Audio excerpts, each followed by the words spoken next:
Tahukah kamu salah satu alasan mengapa kita punya harapan untuk hidup abadi di bumi Firdaus?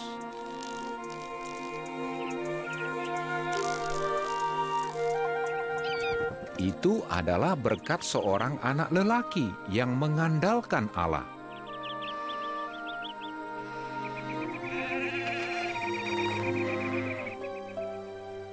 Namanya Daud. Ia seorang gembala yang hidup dahulu kala. Ia harus berani supaya bisa melindungi dombanya.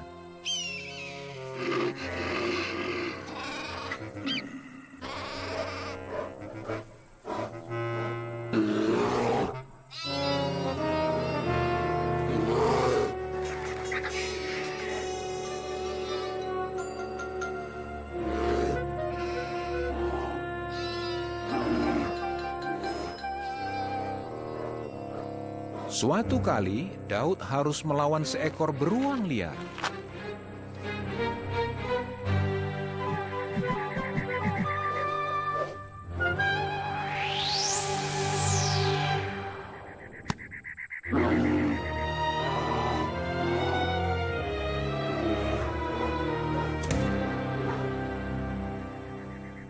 Walaupun masih muda, ia selalu mengandalkan Allah.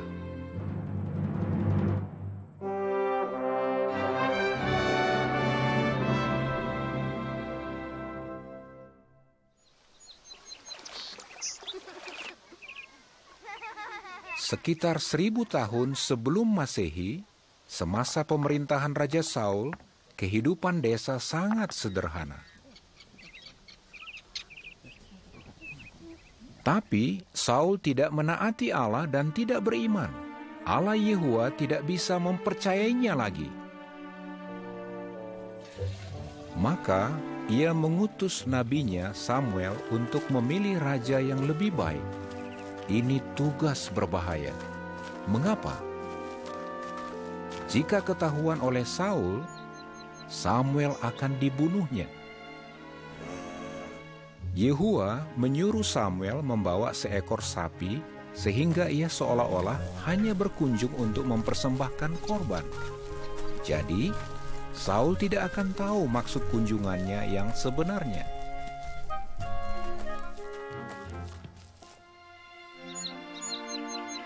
Samuel akhirnya tiba di rumah Isai di Bethlehem.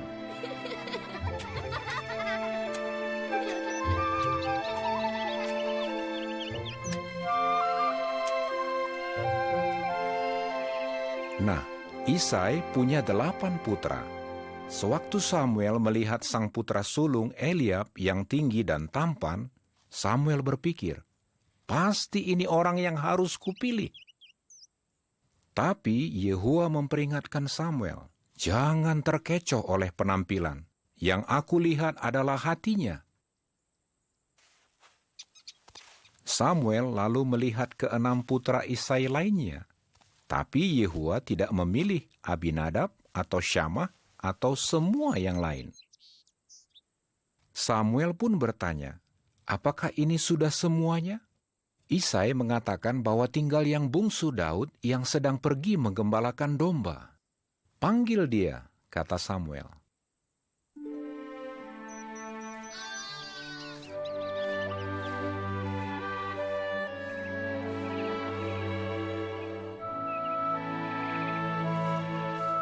Daud berusia kira-kira 12 tahun.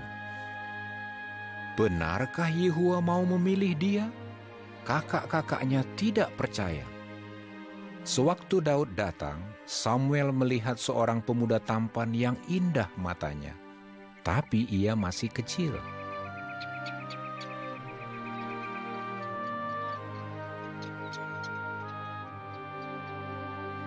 Semuanya terkejut ketika Yehua mengatakan kepada Samuel, "Dialah orang yang akan mengandalkan aku. Urapi dia untuk menjadi raja berikutnya."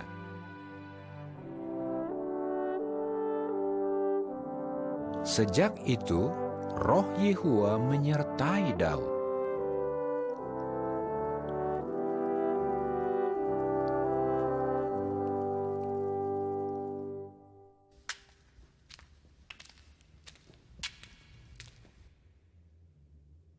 Sementara itu, di istana raja, para hamba sedang mencoba menyenangkan hati Raja Saul yang mudah marah.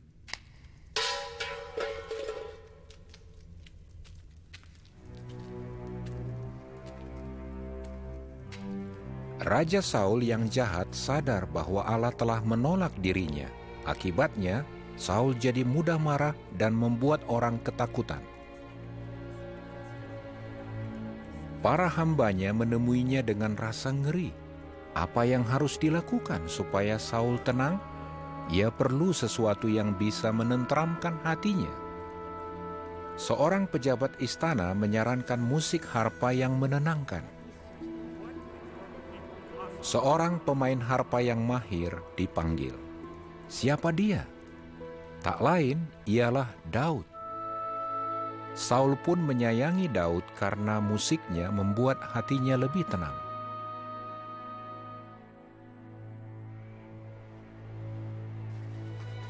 Belakangan, Saul berperang melawan orang Filistin, musuh bebuyutan Israel yang membenci Allah Yehuwa. Pasukan Israel berkemah di lembah Elah. Mereka membentuk barisan tempur di sebuah lereng gunung. Sedangkan orang Filistin dengan pongah menunggu di seberang mereka. Orang Filistin mengutus kesatria jagoan mereka untuk menantang atau mengolok-olok Israel. Dia raksasa yang menakutkan. Tingginya sekitar 3 meter. Namanya Goliat. Selama 40 hari, pagi dan sore, Goliat berteriak, "Aku menantang barisan tempur Israel. Beri aku seorang pria, dan ayo kita bertarung." Saul dan prajuritnya ketakutan.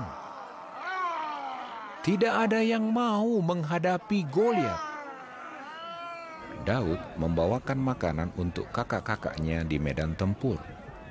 Ia terperangah karena tidak ada yang mau menghadapi raksasa jahat yang menghina Allah itu. Apa yang bisa dilakukan Daud yang masih muda?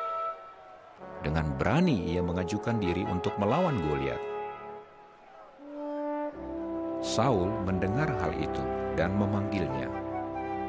Karena mengandalkan Allah, Daud berkata, "Jangan takut. Aku akan bertarung dengan orang Filistin itu." Saul berseru, "Kamu terlalu muda untuk melawan prajurit kawakan itu." Daud berkata, "Allah telah melindungiku sejak dulu. Sekarang pun ia akan menyelamatkanku dari orang Filistin ini. Goliat harus mati, karena ia sudah menantang Allah yang hidup, Yehuwa." Nah, senjata apa yang Daud gunakan? Tongkat gembalanya, 5 batu yang licin, dan pengumban andalannya. Cuma itu. Raksasa itu nyaris tidak percaya. Siapa anak kecil ini yang keluar untuk menghadapi dia? Anjingkah aku sehingga kamu mendatangiku dengan tongkat? Ayo ke sini, dan aku akan menjadikanmu makanan burung dan binatang. Daud menjawab, "Kamu mendatangiku dengan pedang, tombak, dan lembing. Aku mendatangimu dengan nama Yehuwa."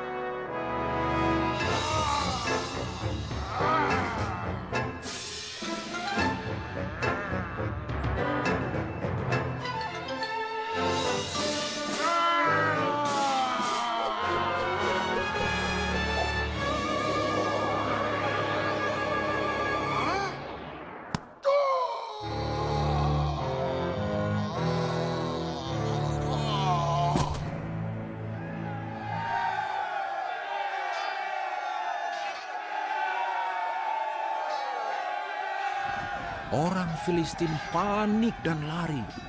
Allah Israel telah menang telak dengan tangan seorang anak gembala biasa.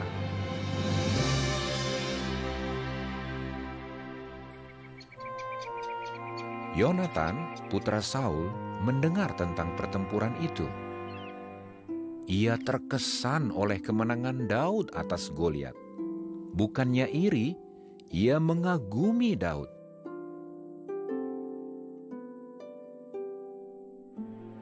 Mereka menjadi sahabat karib. Yonatan berjanji untuk mendukung Daud hingga akhir hayatnya.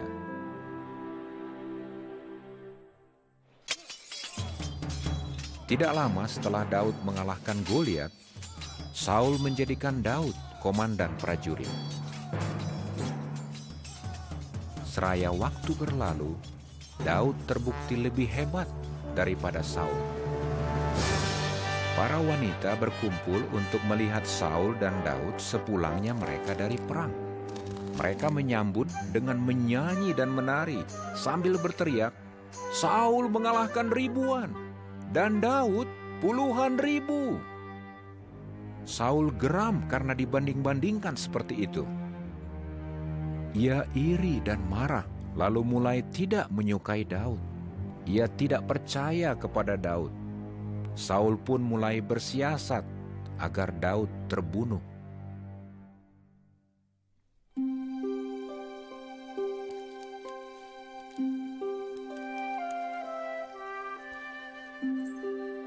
Saul punya putri yang cantik bernama Mikal.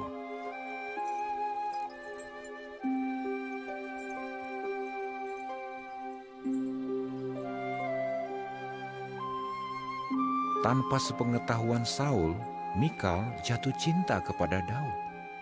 Hamba Saul tahu bahwa Mikal ingin kawin dengan Daud. Sewaktu Saul mengetahui bahwa Mikal mencintai Daud, akhirnya Saul melihat kesempatan untuk menyingkirkan dia. Melalui hamba-hambanya, Saul memberikan tawaran kepada Daud. Ia memperbolehkan Daud mengawini Mikal, asalkan Daud membunuh 100 orang Filistin. Saul berharap orang Filistinlah yang membunuh Daud. Daud menerima tantangan itu, dan dengan beberapa anak buahnya, ia pergi dan membunuh bukan cuma 100, tapi 200 orang Filistin. Siasat Saul gagal dan ia terpaksa memberikan Mikal kepada Daud. Jelaslah, Yehua mendukung Daud. Saul pun sangat takut. Sejak itu, ia akan menjadi musuh terbesar Daud. Tapi Saul masih membutuhkan musik Daud yang menenangkan. Namun itu hanya sebentar. Kebencian Saul tak dapat disembunyikan lagi.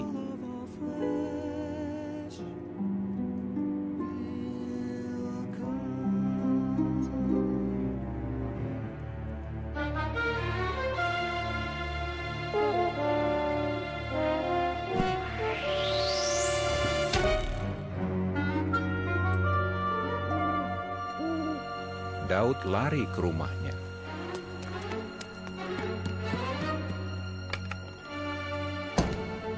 Mikal memperingatkan dia, "Kalau kamu tidak lari malam ini juga, besok kamu akan mati."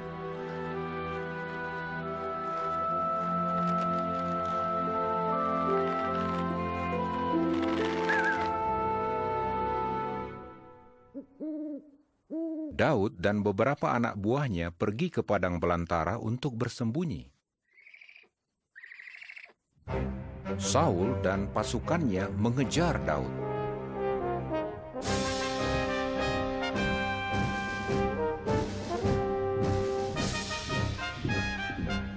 Daud terpaksa lari semakin jauh ke padang belantara. Bahaya apa saja yang menantinya di sana?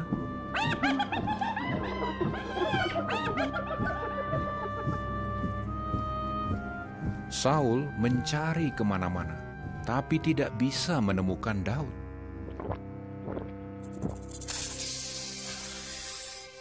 Namun tekadnya sudah bulat untuk membunuh Daud.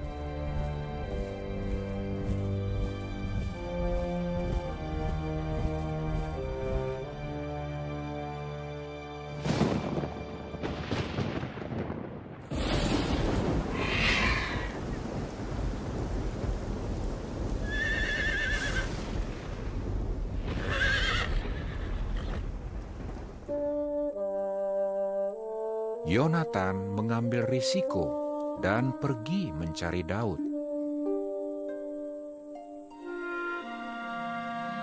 Ia ingin membesarkan hatinya. Menemukan Daud bukan tugas mudah.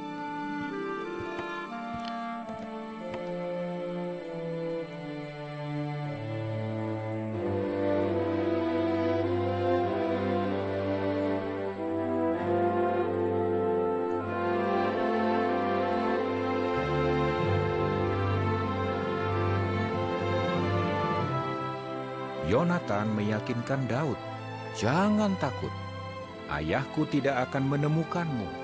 Kamu akan jadi raja Israel, dan aku akan jadi orang kedua setelah kamu." Mereka berjanji untuk saling loyal, tapi itulah pertemuan mereka yang terakhir kali.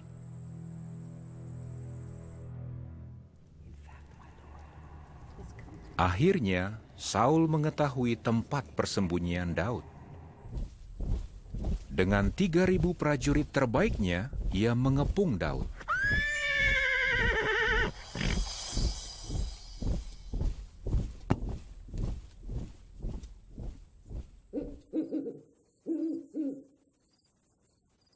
Tapi mata-mata Daud memberitahukan di mana Saul berkemah. Maka Daud diam-diam mendatanginya pada waktu malam, bersama kemenakannya yang berani, Abishai.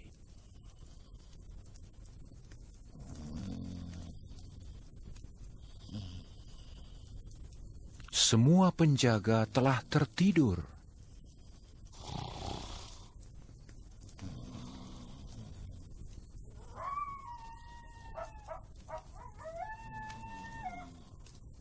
Daud mendapati Saul sedang tidur nyenyak di tengah-tengah perkemahan. Abishai yang ingin sekali membunuh Saul berbisik kepada Daud, "Biarlah kiranya aku menancapkan dia ke tanah dengan tombak. 1 kali saja sudah cukup." Daud berkata, "Jangan, mustahil bagiku untuk melukai raja yang diurapi Yehowa. Kita ambil saja tombak dan kendi airnya, lalu pergi dari sini."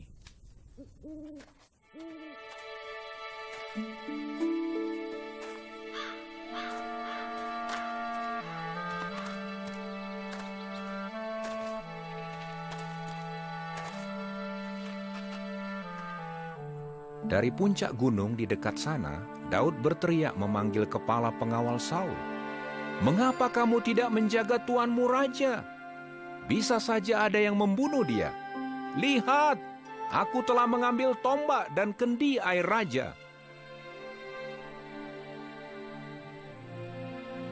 Lalu ia berkata kepada Saul, "Aku bisa saja membunuhmu, tapi tidak. Aku percaya bahwa Yehowa akan merespek kehidupanku dan melindungiku dari semua musuhku." Saul menjawab, "Diberkatilah kamu, Daud. Kamu pasti akan menjadi pemenang." Lalu Daud pergi, dan Saul pulang.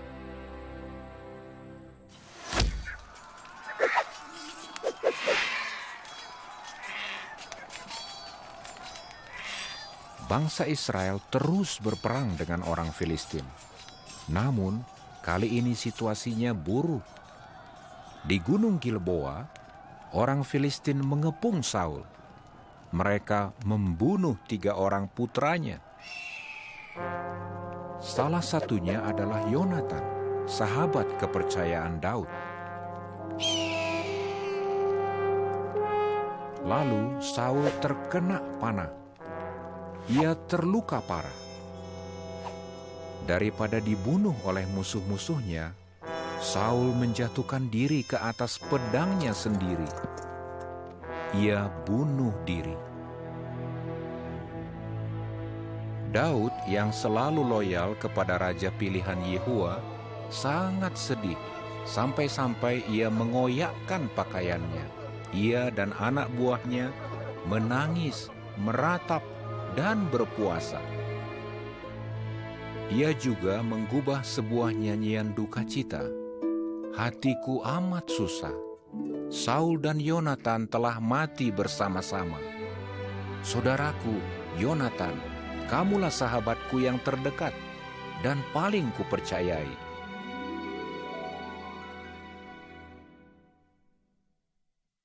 Beberapa tahun kemudian, janji Allah menjadi kenyataan ketika Daud yang mengandalkan Yehua dimahkotai sebagai Raja Israel. Daud belakangan membangun istananya di Yerusalem yang kemudian disebut Kota Daud. Ia begitu mengasihi ibadat kepada Yehua sehingga ia menyuruh agar tabut perjanjian dibawa ke Yerusalem.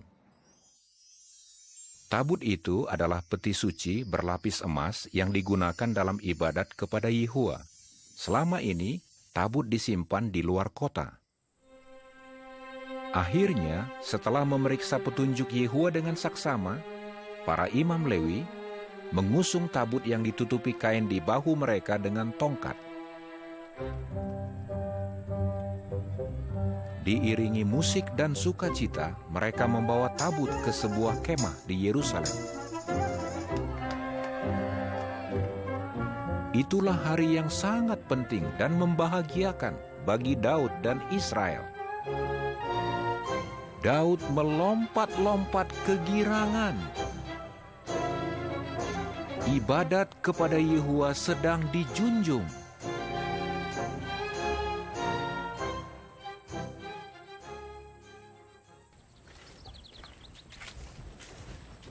Daud bahagia dan aman di istananya, tapi ia sadar bahwa tabut Allah yang benar masih berada di kemah yang sederhana.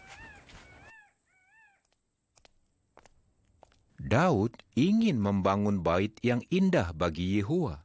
Apakah Yehua mengizinkannya? Nabi Natan diutus oleh Yehua untuk memberitahu Daud keputusannya. Tapi Daud terkejut ketika Natan memberitahu bahwa karena Daud pejuang perang, ia tidak bisa membangun bait. Hak istimewa itu akan jatuh ke tangan putranya kelak. Daud jelas-jelas kecewa. Yehua memberikan janji baru kepada Daud, yaitu bahwa kerajaannya tidak akan berpindah dari keluarganya.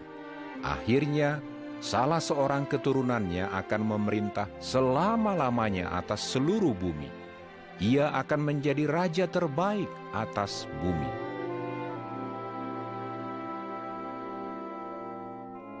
Tapi beberapa waktu kemudian, Daud mengalami masa yang bisa dikatakan paling menyedihkan sepanjang hidupnya. Ia raja yang baik, tapi ia juga melakukan kesalahan serius. Ia mengamati Batsheba, istri orang lain, sedang mandi. Ia menginginkan wanita itu, memanggil dia, dan tidur dengan dia. Lalu ia mengatur agar suami Batsheba terbunuh dalam pertempuran.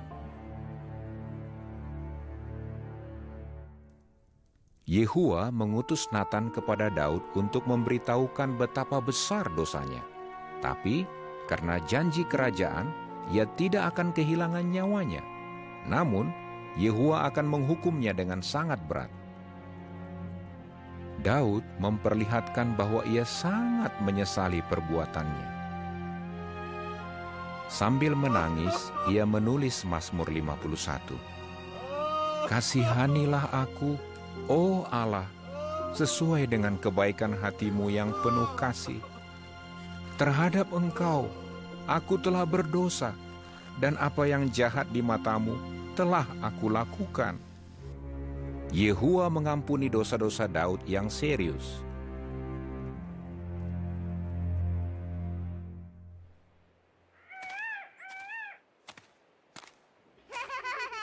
Secara keseluruhan, Daud terbukti sebagai raja yang baik dan setia. Pemerintahannya mendatangkan perdamaian dan kemakmuran di negeri Israel.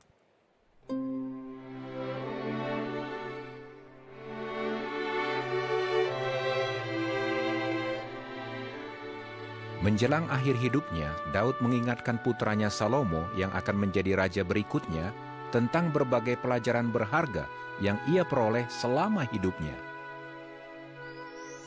Andalkanlah Yehuwa meskipun problem tampaknya terlalu besar untuk diatasi. Tabahlah dan andalkanlah Yehuwa, sekalipun kamu harus menunggu janji-janji Allah digenapi. Berjalanlah di jalan-jalan Allah dan akui kesalahanmu. Jangan pernah berhenti melayani Allah yang benar dan mengandalkan Dia.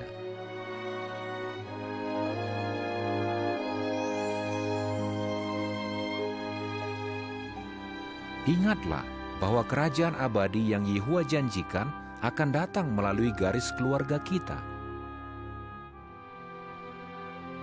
Janji kerajaan Allah kepada Daud mulai menjadi kenyataan ketika Salomo menjadi raja Israel berikutnya. Janji ini akhirnya mengarah pada diurapinya Yesus Kristus sebagai raja.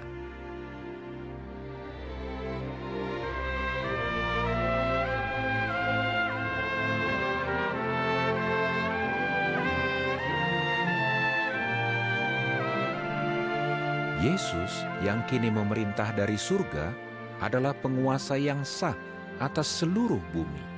Ia akan berkuasa atas Firdaus seluas bumi.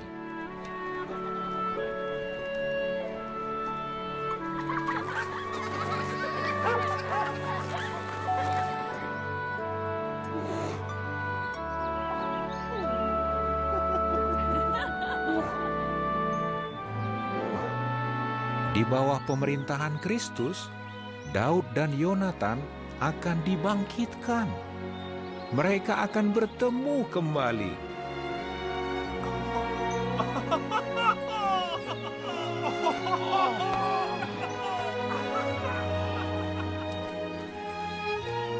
Kalau kamu ingin diberkati seperti Daud, teruslah layani Yehuwa dengan setia. Maka kamu akan menerima kehidupan abadi bersama Daud dan Yonatan di dunia baru Allah.